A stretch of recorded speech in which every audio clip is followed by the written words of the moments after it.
روشنی سب کے لیے، روشنی روشنی سب کے لیے، روشنی روشنی سب کے لیے، روشنی روشنی سب کے لیے۔ اللہ سبحانہ و تعالیٰ کے نام پاک سے آغاز، جو بڑا مہربان نہایت رحم فرمانے والا ہے، اور کروڑوں درود و سلام ہمارے اور آپ کے آقا حضرت احمد مجتبیٰ محمد مصطفیٰ صلی اللہ علیہ وآلہ وسلم پر کہ آپ کی خدمت اقدس میں ہدایہ درود پیش کرنا اہل ایمان کے لیے دنیا اور آخرت میں کامیابی، بھلائی، فلاح، نجات اور بلندی درجات کا ذریعہ ہے۔ اللہم صلی علی سیدنا و مولانا محمد وعلی آل سیدنا و مولانا محمد وبارک وسلم وصلو علیہ۔ ناظرین محترم، السلام علیکم ورحمۃ اللہ وبرکاتہ۔ میں ہوں آپ کا میزبان محمد رئیس احمد اور پیش کیا جا رہا ہے پروگرام روشنی سب کے لیے۔ آج ناظرین اس موضوع کے ساتھ ہم آپ کی خدمت میں حاضر ہیں کہ جو عہد حاضر کا اگر کوئی موضوع سب سے اہم ترین موضوع جسے کہا جائے اور بطور خاص ملت اسلامیہ کے لیے اگر اسے ہم مخصوص کر دیں تو میں سمجھتا ہوں سب سے لازم و ضروری موضوع ہی یہ ہے، یعنی کہ اتحاد۔ اتحاد میں برکت ہے، اتحاد میں طاقت ہے اور اتحاد ہی میں نصرت ہے۔ اور قرآن کریم میں ارشاد ہوا وَاعْتَصِمُوا بِحَبْلِ اللَّهِ جَمِيعًا وَلَا تَفَرَّقُوا، اور اللہ کی رسی کو مضبوطی سے تھامو اور آپس میں تفرقہ نہ ڈالو۔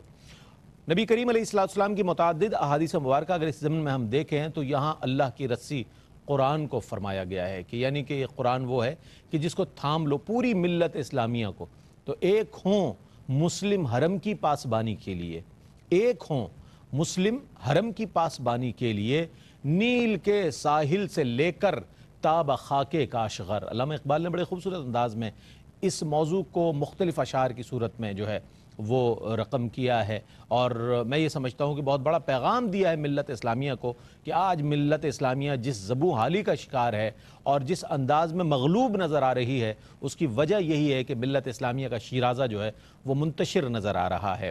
اتحاد کی اہمیت اور اس کی ضرورت کے حوالے سے آج انشاءاللہ بات ہوگی، اور اسلام کے اگر ہم خصوصیات میں سے دیکھیں اور اسلام کی صرف عبادات ہی کو دیکھ لیں، نماز کو دیکھ لیں، تو اس میں بھی ایک بڑا خوبصورت اتحاد نظر آتا ہے کہ سب لوگ صف باندھے کھڑے، اس میں امیر غریب سب نظر آتے ہیں یکجا۔ اسی طرح حج کا موقع ہوتا ہے تو اس میں بھی مختلف لوگ، مختلف زبان بولنے والے، مختلف علاقوں کے رہنے والے، مختلف ممالک سے آنے والے لبیک اللہم لبیک کی صدا لگا کر اقوام عالم کو یہ پیغام دے رہے ہوتے ہیں کہ دیکھو، مسلمان کسی بھی ملک کا ہو یا کسی بھی زبان کا بولنے والا ہو، جب وہ اللہ کے دربار میں حاضر ہوتا ہے تو اپنی حاضری اس طرح پیش کرتا ہے کہ حاضر ہوں اے رب، میں حاضر ہوں۔ یہ ایک بہت بڑا اتحاد کا مظہر ہے کہ جو دیگر اقوام بھی دیکھتی ہیں، اور اس پر یقیناً وہ یہ سوچتے ہوں گے کہ یہ کیسی قوم ہے کہ اللہ اکبر کی آواز سن کر یہ نماز کے لیے جمع ہو جاتے ہیں، اور جب حج کا موقع آتا ہے تو ایک لباس ہو کر اپنی وحدت کا ثبوت دیتے ہیں۔ تو اس حوالے سے انشاءاللہ آج بات ہوگی، اس کی ضرورت اور اہمیت کے حوالے سے بات ہوگی۔ ہمارے ساتھ موجود ہے ممتاز و معروف عالم دین علامہ مفتی محمد سہیل رضا امجدی صاحب۔ السلام علیکم ورحمۃ اللہ وبرکاتہ۔ السلام ورحمۃ اللہ وبرکاتہ۔ آپ کے ساتھ تشریف فرما ہے ممتاز و معروف ریلیجس اسکالر علامہ شرجیل احمد خان صاحب۔ السلام علیکم ورحمۃ اللہ وبرکاتہ۔ وعلیکم السلام ورحمۃ اللہ وبرکاتہ۔ اچھا حضرت، قرآن کریم نے اتحاد ملت اسلامیہ کے حوالے سے جو حکم دیا ہے، میں چاہتا ہوں ابتداً اگر وہاں سے ہمیں قرآن کریم سے ہدایات کی روشنی مل جائے تو پھر ہمارے لیے یہ سفر آسان ہو جائے۔ بسم اللہ الرحمن الرحیم۔ اللہم صلی علی سیدنا و مولانا محمد وعلی آلہ و اصحابہ وبارک وسلم۔ دیکھیں رئیس بھائی، اسلام میں جو اجتماعیت ہے اس کی بڑی اہمیت ہے، اور اس کا واضح ثبوت یہ ہے، جس طرح آپ نے ابتداءً تمہیداً گفتگو بھی فرمایا کہ اسلام کی ارکان دیکھے جائیں، عبادات دیکھی جائیں، تو ان میں بھی اجتماعیت ہمیں خاص طور پر نظر آتی ہے۔ یعنی آپ دیکھیں کہ ارکان اسلام، یعنی مثال کے طور پر ہم عام طور پر پوچھتے ہیں کہ جی اسلام کے بنیادی ارکان کتنے ہیں، تو ہم کہتے ہیں 5 ہیں۔ شہادت اس بات کی دینا کہ اللہ کے سوا کوئی معبود نہیں، محمد صلی اللہ علیہ وسلم اللہ کے رسول ہے۔ باقی کیا ہے؟ نماز، روزہ، حج، زکوٰۃ۔ اب آپ یہ دیکھیں کہ اس میں کلمہ شہادت میں بھی اگر اللہ کی توحید کا پرچار ہے، رسول کی رسالت کا ہے، علیہ السلام وہاں پر اجتماعیت بھی خاص طور پر ہمیں نظر آتی ہے۔ اچھا نماز خاص طور پر آپ دیکھیں کہ نماز خالصتاً اللہ تعالیٰ اور اس کے بندے کے درمیان ایک یعنی ارکان کا نام ہے، یعنی اللہ کا اپنے بندے کے ساتھ تعلق ہے، بندے کا اپنے رب تعالیٰ کے ساتھ۔ لیکن اس میں بھی آپ دیکھیں کہ نماز گھر پر پڑھتے ہیں تو ٹھیک ہے، فرض ادا ہو گیا، لیکن مسجد میں پڑھتے ہیں تو اللہ تبارک و تعالیٰ 25 گنا زیادہ ثواب عطا فرماتا ہے، جماعت کے ساتھ پڑھتے ہیں تو 27 گنا زیادہ عطا فرماتا ہے۔ کیوں؟ اجتماعیت کی اہمیت ہے کہ مل جل کر پڑھیں گے، اس کا مزہ کچھ اور ہے۔ اسی طریقے سے آپ دیکھیں نماز کے بعد جمعے کی نماز آتی ہے۔ اچھا نماز میں کیا ہوتا ہے کہ آس پاس کے جو لوگ ہیں وہ جمع ہو کر مسجد میں آتے ہیں، جمعے میں تھوڑا سا ایک اس کا کیلریز بڑھ جاتا ہے، دائرہ وسیع ہو جاتا ہے، لوگ آتے ہیں، جمع ہوتے ہیں۔ عیدین میں یعنی آس پاس کے علاقے والے بھی آ جاتے ہیں اور دور دراز سے دور دراز سے بھی آتے ہیں، شہر والے جمع ہوتے ہیں، بڑی مسجد ہو تو خاص طور پر اس میں اجتماعیت کو مد نظر رکھا گیا۔ کیوں کہ اگر آپ جماعت میں شامل ہوں گے تو خاص طور پر آپ ہر جماعت میں شامل ہو رہے ہیں تو آس پڑوس کا علم ہوگا کہ کون غم میں ہے، کون پریشانی میں ہے۔ اگر آپ قابل صاحب استطاعت ہے تو اس کی پریشانی کو دور فرمائیں۔ اسی طریقے سے جمعے میں آس پاس کے لوگ آتے ہیں، اس کا ذرا دائرہ بڑھ جاتا ہے۔ پھر عیدین میں شہر کے لوگ آتے ہیں، دور دراز سے آتے ہیں، تو مسلمان کو مسلمان کے ساتھ ملنے کا موقع ملتا ہے، محبت کا اور مودت کا موقع ملتا ہے۔ زکوٰۃ ایک فرض ہے، روزہ فرض ہے، روزے میں بھی ہمیں اجتماعیت نظر آتی ہے کہ دوسرے کا دکھ آپ اپنے دل میں فیل کریں کہ میں بھوکا ہوں ایک خاص پیریڈ میں، جب مجھے اتنی تکلیف ہو رہی ہے تو میرا جو بھائی بھوکا رہتا ہے، جو 2 دن سے بھوکا ہے، اسے کتنی تکلیف کا سامنا کرنا پڑتا ہوگا۔ اور پھر آپ دیکھیں کہ زکوٰۃ یہ بھی خالصتاً اللہ تعالیٰ کی عبادت ہے، لیکن زکوٰۃ دی کس کو جاتی ہے؟ غریب کو دی جاتی ہے، جو یعنی شریف فقیر ہو اسے دی جاتی ہے، تاکہ وہ بھی معاشرے میں سر اٹھا کر چل سکے۔ حج کے اراکین دیکھ لیں، آپ نے فرمایا نا کہ حج بھی ایک اجتماعیت والی عبادت ہے، یعنی حج خاص طور پر یہ بھی بندے اور رب کا تعلق ہے۔ لیکن آپ یہ دیکھیں کہ طواف کرنے میں جگہ ایک، منی میں جگہ ایک، عرفات میں جگہ ایک ہے، مزدلفہ میں جگہ ایک ہے، یعنی ایک احرام میں، اور تمام اراکین کے مقامات بھی ایک، تمام اقوام ایک جگہ جمع ہو رہی ہیں۔ عیدین میں تو دور دراز کے آتے ہیں نا، شہر کے آتے ہیں، لیکن حج میں ساری اقوام جمع ہو کر اللہ تعالیٰ کے حضور اجتماعیت کے ساتھ حاضر ہوتی ہیں۔ تو یہ ہمیں یہ تمام کے تمام اراکین موٹیویٹ کرتے ہیں اجتماعیت کی طرف۔ آپ نے آیت کریمہ پڑھی نا، وَاعْتَصِمُوا بِحَبْلِ اللَّهِ، اللہ رب العالمین نے دوسرے مقام پر فرمایا كُنْتُمْ خَيْرَ أُمَّةٍ، کہ تم بہترین امت ہو۔ کیوں؟ اخرجت للناس تأمرون بالمعروف وتنہون عن المنکر، کہ تم خیر کا حکم دیتے ہو اور تم شر سے منع کرتے ہو۔ رسول اللہ صلی اللہ علیہ وسلم نے فرمایا کہ ید اللہ علی الجماعہ، وہ جو 73 فرقوں والی حدیث ہے نا، جو آقا علیہ السلام نے فرمایا تھا نعمان بن بشیر رضی اللہ تعالیٰ عنہ کے حوالے سے روایت سے، تو پوچھا گیا کہ یا رسول اللہ حق پر کون ہوگا؟ فرمایا کہ جماعت ہوگی، اور فرمایا کہ ید اللہ علی الجماعہ، جماعت پر یعنی اجتماعیت کی بات ہو رہی ہے، جماعت پر اللہ کا دست اقدس ہے۔ اور فرمایا کہ لا تجتمع امتی علی الضلالہ، کہ میری امت گمراہی پر جمع نہیں ہوگی۔ حضور سید عالم صلی اللہ علیہ وسلم نے فرمایا کہ یہاں پر یہ روایت بڑی عجیب و غریب ہے کہ مسلمان کا ایک دوسرے پر رحم کرنا، ایک دوسرے کے ساتھ نرمی کرنا، دوستی رکھنا، اس کی مثال ایک جسم کی مانند ہے۔ فرمایا کہ جسم کے کسی عضو میں کہیں پر جسد واحد کہا، کہیں کالبنیان کہا، کہیں رجل واحد، یعنی ایک ہے مسلمان، یعنی کوئی کراچی میں رہتا ہے، پاکستان میں رہتا ہے، اور کوئی کہیں پر رہتا ہے دنیا کسی کونے پر، فرمایا کہ مسلمان ایک ہے، ایک تکلیف میں آئے گا سارے تکلیف میں آئیں گے۔ تو یہ تمام اراکین ہمیں اس بات کی تعلیم دیتے ہیں کہ ہمیں اجتماعیت کے ساتھ رہنا چاہیے۔ بہت عمدہ، بہت عمدہ۔ ناظرین محترم، ملت اسلامیہ کو، امت مسلمہ کو جسد واحد سے تشبیہ دی گئی ہے، کہ جیسے کہ مفتی صاحب نے فرمایا کہ اگر جسم کا کوئی ایک عضو تکلیف میں مبتلا ہو تو سارا جسم اس سے متاثر ہوتا ہے۔ تو اگر اس تناظر میں ہم امت کے اتحاد کے بارے میں جاننا چاہیں تو علامہ صاحب میں چاہتا ہوں، یہ بہت اہم چیز ہے، اس پر کچھ کلام فرمائیے۔ بسم اللہ الرحمن الرحیم، اللہم صلی علی سیدنا و شفیعنا و مولانا محمد وعلی آل سیدنا و مولانا محمد وبارک وسلم۔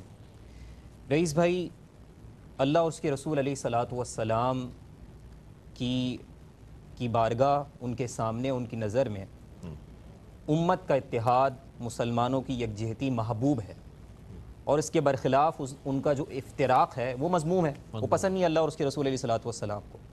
اور جب ہم بات کریں کہ نبی کریم علیہ الصلاۃ والسلام نے جو تعبیر دیا مسلمانوں کے رشتے کو ایک جسد واحد سے، اور فرمایا مثل المؤمنین فی توادہم و تراحمہم و تعاطفہم مثل الجسد، کہ مسلمان آپس میں مودت کرنے میں، رحم کرنے میں، لطف و احسان کرنے کے معاملے میں بدن کی مانند ہے۔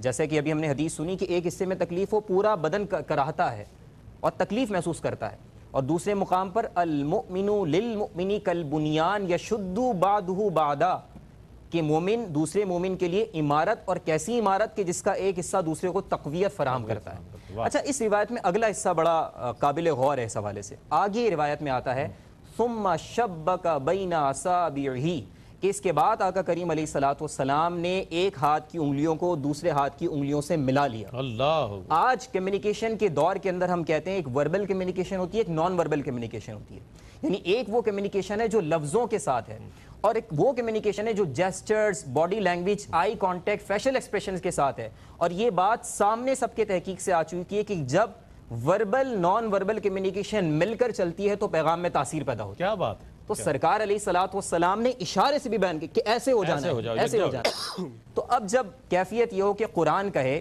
وَاذْكُرُوا نِعْمَةَ اللَّهِ عَلَيْكُمْ إِذْ كُنْتُمْ أَعْدَاءً فَأَلَّفَ بَيْنَ قُلُوبِكُمْ، کہ وہ وقت یاد کرو کہ جب تم لوگ دشمن تھے، اللہ کا احسان، اس کا انعام تھا کہ تمہیں ایک کر دیا، فَأَصْبَحْتُمْ بِنِعْمَتِهِ إِخْوَانًا، کہ تم اسی کے فضل و کرم سے بھائی بھائی بن گئے۔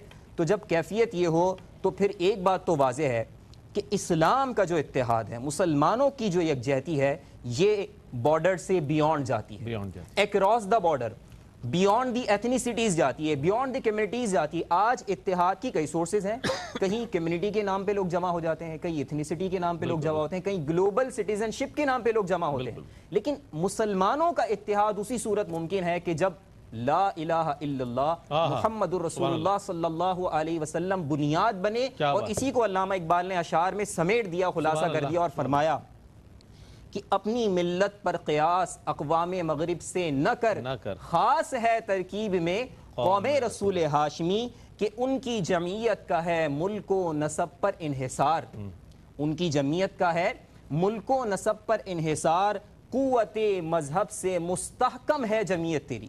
اور آخر میں فرمایا کہ دامن دی ہاتھ سے چھوٹا تو جمعیت کہاں۔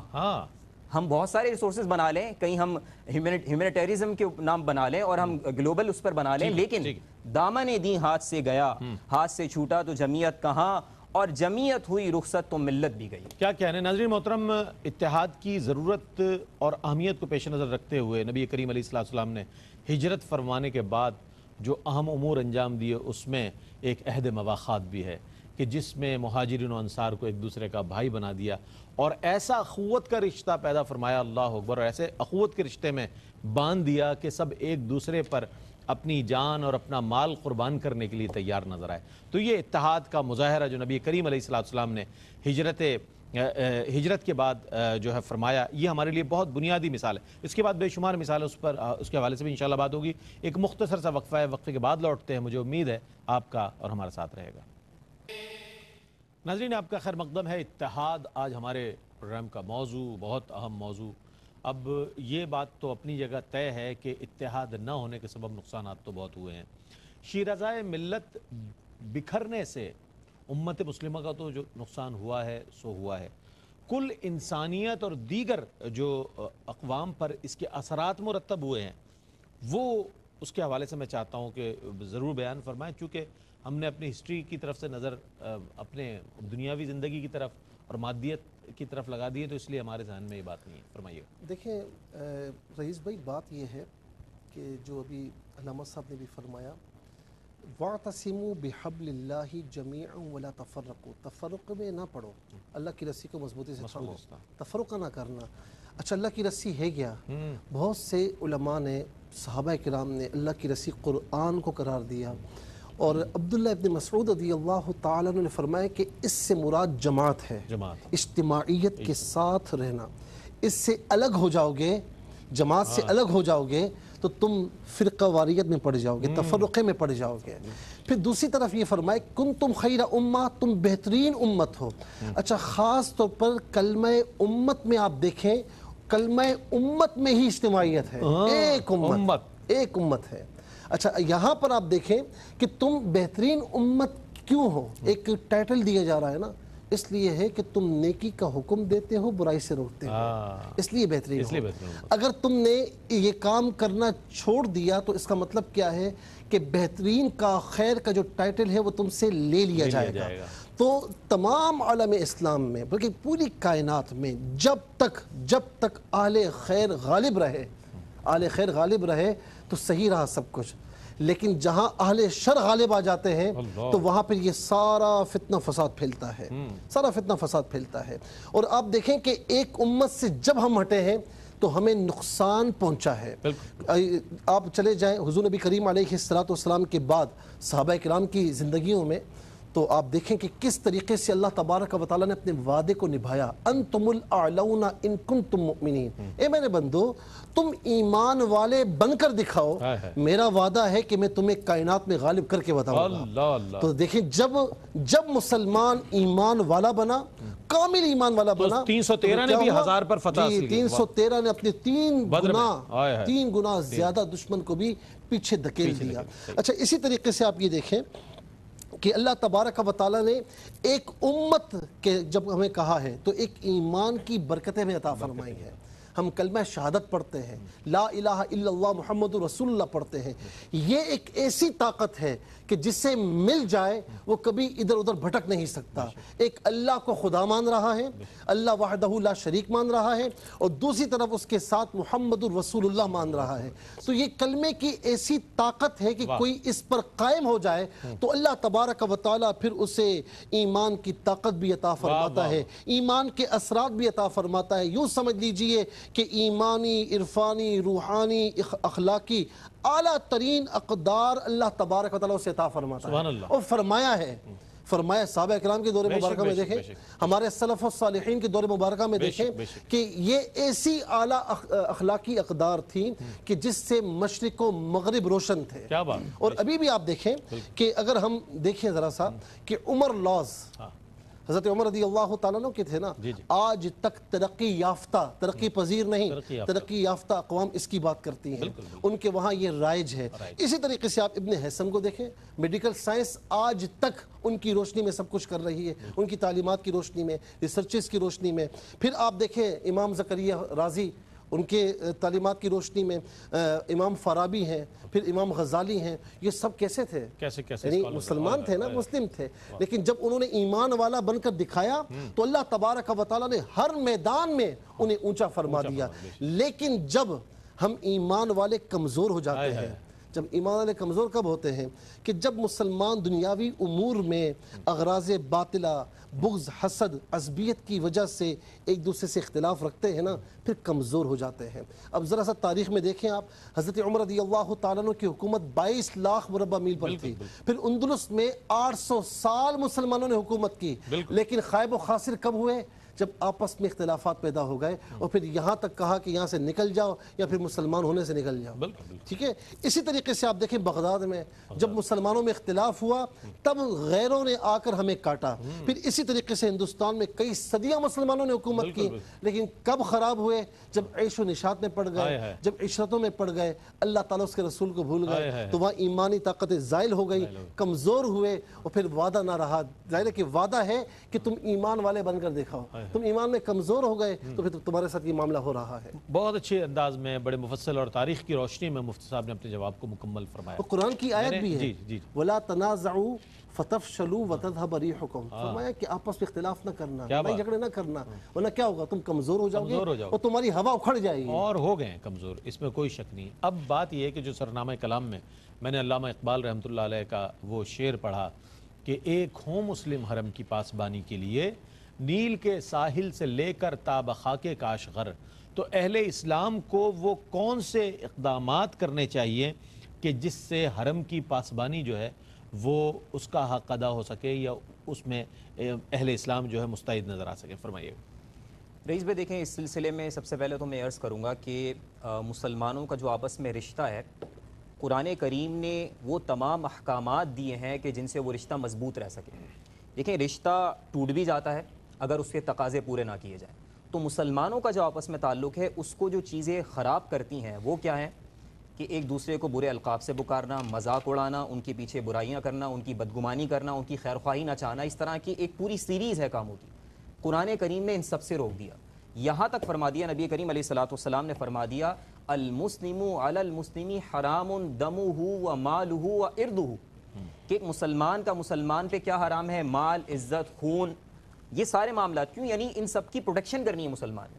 تو جب ان چیزوں کو وائلیٹ کیا جاتا ہے رشتہ کمزور پڑ جاتا ہے، اور جہاں رشتہ کمزور پڑے گا وہاں پھر وہی آیت جو مفتی صاحب نے پڑھی ولا تنازعوا فتفشلوا وتذهب ريحكم، کہ اگر یہ تنازع کرو گے تو تمہاری قوت ٹوٹ جائے گی، کم پڑ جائے گی، کمزور پڑ جائے گی۔ اب یہاں پر میں بڑی ایک بہت ہی پریکٹیکل بات میں یہاں شیئر کرنے جا رہا ہوں رئیس بھائی، کہ آج ہم ایز اے مسلم، ظاہر سی بات ہے دنیا بھی ہمارے ساتھ لگی ہوئی ہے، ہم یہ دیکھتے ہیں کہ اپنے کاروبار کو صحیح کرنے کے لیے، اداروں کو چلانے کے لیے، ان کو ایفیشینٹ رکھنے کے لیے اور بزنس ڈیولپمنٹ کرنے کے لیے ہم اسٹریٹجک مینجمنٹ کرتے ہیں۔ بالکل۔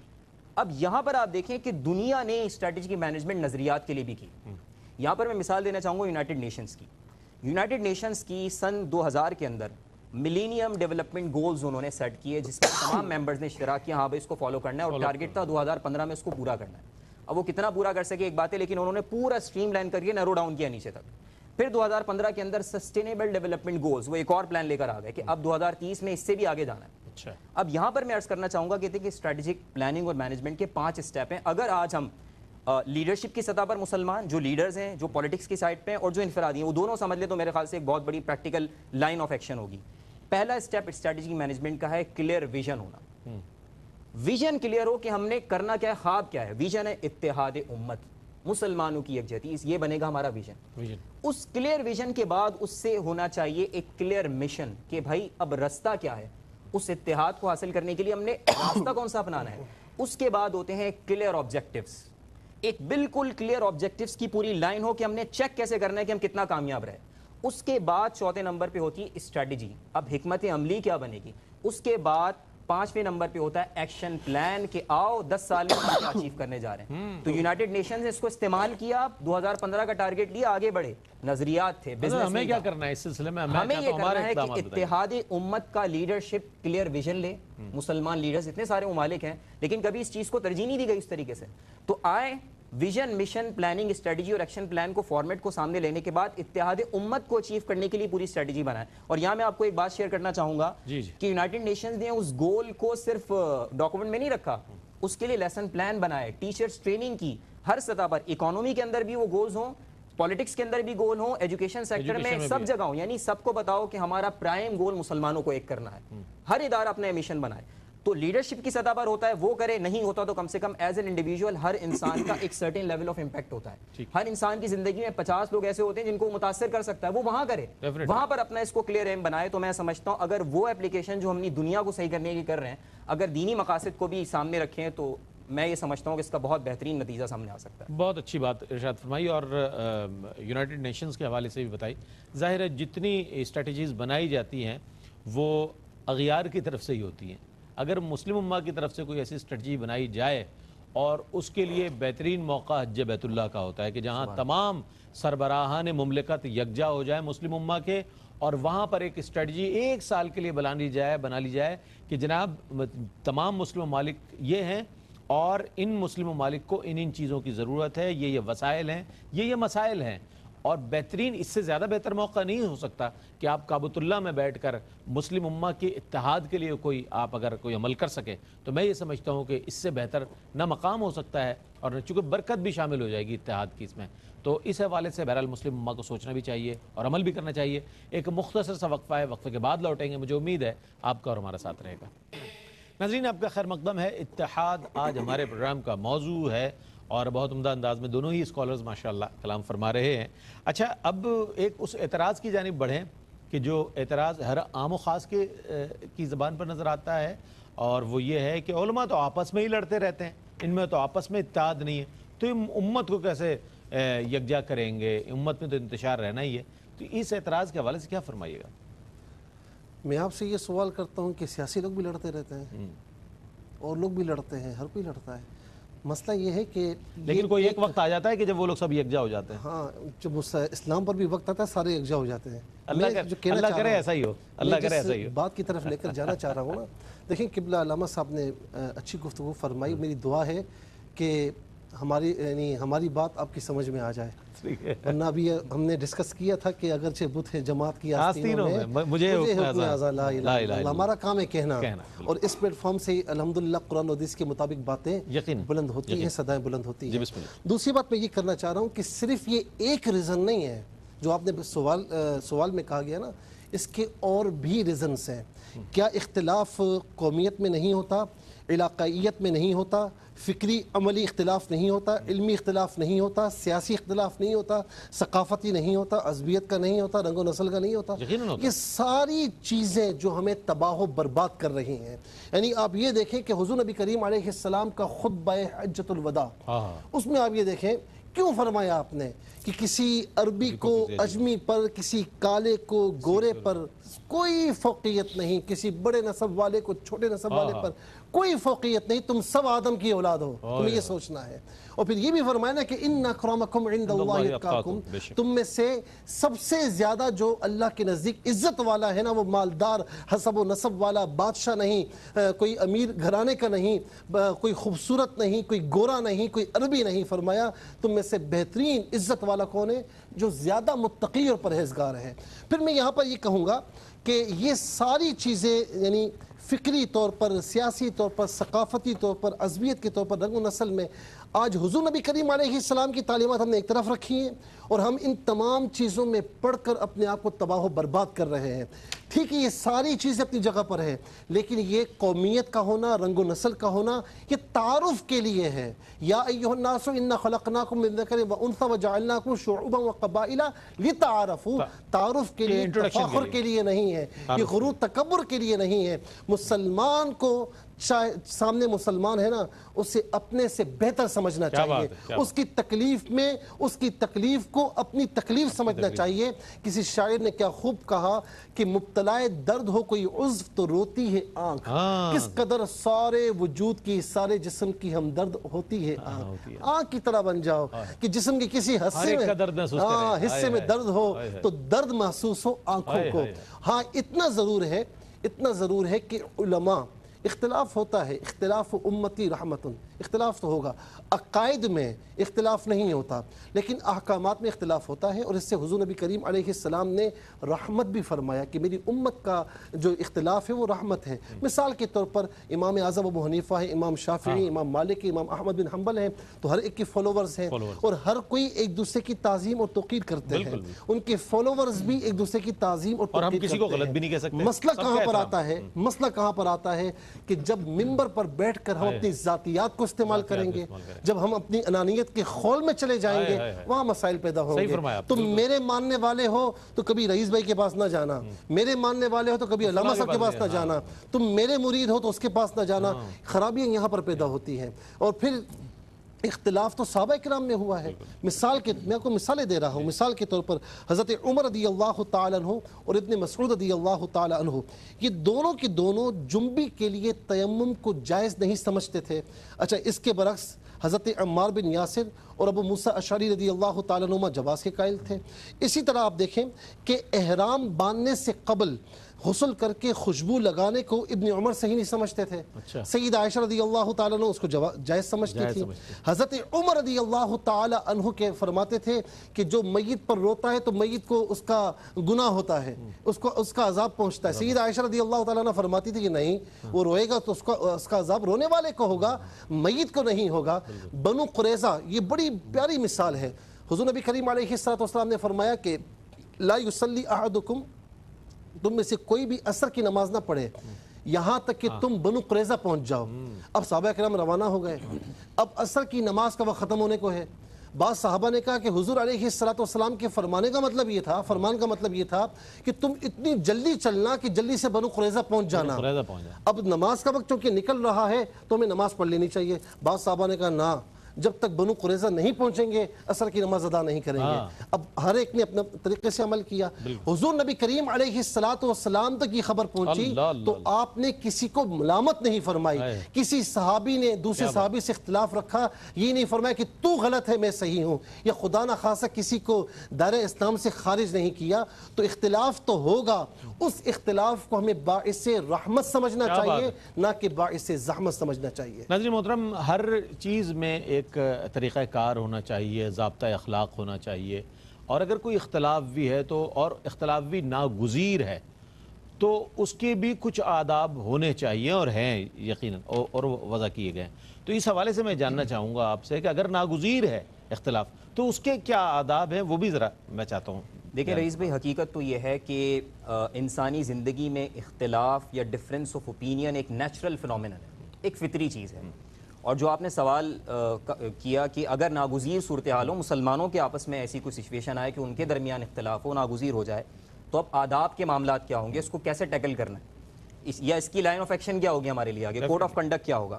تو دیکھیں، سب سے پہلے اس میں جو چیز ہمارے مد نظر رہے وہ یہ کہ اختلاف ہو، اس کی آڑ میں کچھ اور نہ ہو، اس کی آڑ میں نفسانی اختلاف برائے انتشار نہ ہو۔ جی اختلاف برائے انتشار نہ ہو، بالکل ایسے ہی ہے، جس کو کہتے ہیں نا تنقید اور چیز ہے، تنقیص کچھ اور چیز، تو فرق ہے دونوں میں۔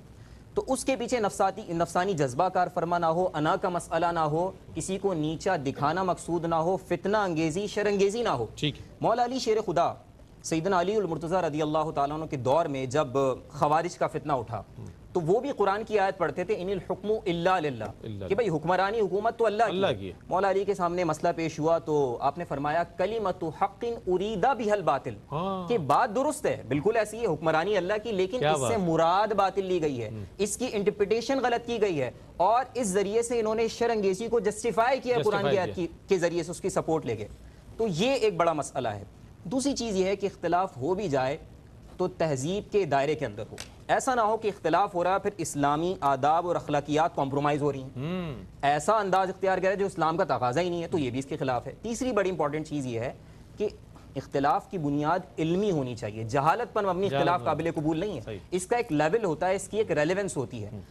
ایکسپرٹس بیٹھتے ہیں آپس میں، ڈفرینس آف اوپینین ہوتا ہے، سمجھ میں آتے ہیں، لیکن ایک عام آدمی ایک عالم سے کہے کہ میں اختلاف کرتا ہوں تو بھائی تمہاری بنیادی کیا ہے، تم دیکھو تو کیا کر رہے ہو، تو ایک لیول جی ریلیونس بڑا ضروری ہے، ورنہ پھر وہ شعر آ جاتا ہے نا کہ جس انجمن میں جہل ہو سرمایہ حیات، اس انجمن میں جاہل مطلق بنے رہو، دانا وہی ہے بندہ ناداں ہو جس کا نام، دانشوری یہی ہے کہ احمق بنے رہو، تو پھر یہ کیفیت بن جاتی ہے۔ تو لہٰذا ضرورت اس بات کی ہے کہ بیک کے اندر ایک پراپر سپورٹ ہو نالج کی۔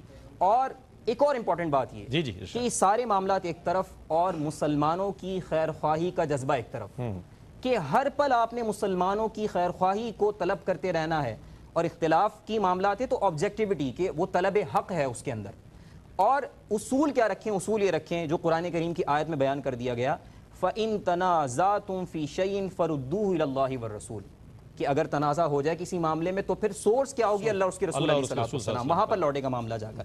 تو ہم یہ سمجھ لیں کہ دیکھیں مسلمانوں کی ایک پوری کمیونٹی ہے، ایک یہ اسٹرینتھ ہے، ایک پاور ہے، اور ان کا پاور ہونا اللہ اور اس کے رسول علیہ السلام کے لیے ایک خوشی کا باعث اور ان کی فرحت کا باعث ہے، اور اللہ اور اس کے رسول علیہ السلام کو چیز محبوب ہے، تو وہ شعر ہم مد نظر رکھیں کہ یہی مقصود فطرت ہے، یہی رمز مسلمانی، اخوت کی جہانگیری، محبت کی فراوانی، بتانے رنگ و خوں کو توڑ کر ملت میں گم ہو جا، نہ تو رانی رہے باقی، نہ ایرانی نہ افغانی، مٹایا کیسر و کسرا کے استبداد کو جس نے، وہ کیا تھا زور حیدر فقر بوزر سبت سلمانی۔ کیا بات، کیا علامہ اقبال رحمۃ اللہ علیہ نے تو بڑے ہی اشعار اور بڑے ہی خوبصورت انداز میں اس ملت اسلامیہ کی وحدت کے حوالے سے، اس کی ضرورت اور اہمیت کے حوالے سے بیان فرمائیں۔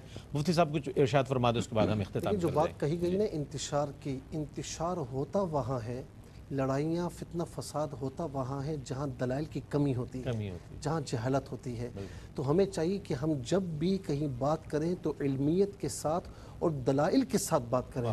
دوسری آخری بات میں عرض کروں گا کہ علماء اور سیاسی زعماء پر زیادہ اس بات کی ذمہ داری رسپانسبلٹی عائد ہوتی ہے کہ وہ امت واحد کو اجتماعیت سے ہٹنے نہ دیں۔ سیاسی زعماء اپنے انداز میں بہت معمولی باتوں پر اختلافات ہو جاتے ہیں اور بڑی بڑی جماعتیں منتشر میں ہو وہی جاتی عرض کر رہا ہوں نا کہ سیاسی زعماء کو اپنے انداز میں اپنا کام کرنا چاہیے اور علماء کو علمی اور دلائل کے انداز میں اپنا کام کرنا چاہیے۔ اور کسی نے کیا خوب کہا ہے نا کہ خدا تجھے کسی درد سے آشنا کر دے کہ تیرے بحر کی موجوں میں اضطراب نہیں۔ اور میں سب کی طرف سے یہ عرض کر رہا ہوں، میں بلبل نالا ہوں ایک اجر گلستان کا، تاثیر کا سائل ہوں محتاج کو داتا دے۔ میں بہت شکریہ ادا کروں گا مفتی صاحب، علامہ صاحب آپ کی تشریف آوری کا۔ ناظرین محترم، اتحاد کے حوالے سے بات ہوئی اور ملت اسلامیہ اگر ایک پلیٹ فارم پہ آ جائے اور یکجا ہو جائے تو کوئی بھی قوم ایسی نہیں ہے کہ جس کا یہ مقابلہ نہیں کر سکتی، بلکہ آج بھی وہ سربلندی اور وہ مقام اور وہ مرتبہ حاصل ہو سکتا ہے ملت اسلامیہ کا جو ہمارا ماضی رہا ہے۔ علامہ اقبال کو پھر ہم کوٹ کریں گے کہ منفعت ایک ہے اس قوم کا نقصان بھی ایک، منفعت ایک ہے اس قوم کا نقصان بھی ایک، ایک ہی سب کا نبی، دین بھی ایمان بھی ایک، حرم پاک بھی اللہ بھی قرآن بھی ایک، کچھ بڑی بات تھی ہوتے جو مسلمان بھی ایک۔ ناظرین محترم، اس کے ساتھ ہی اپنے میزبان محمد رئیس احمد کو اجازت دیجیے۔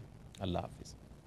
روشنی روشنی سب کے لیے، روشنی روشنی سب کے لیے، روشنی روشنی سب کے لیے، روشنی روشنی سب کے لیے، روشنی روشنی سب کے لیے، روشنی روشنی سب کے لیے، روشنی روشنی سب کے لیے، روشنی روشنی سب کے لیے، روشنی سب کے لیے، روشنی روشنی سب کے لیے۔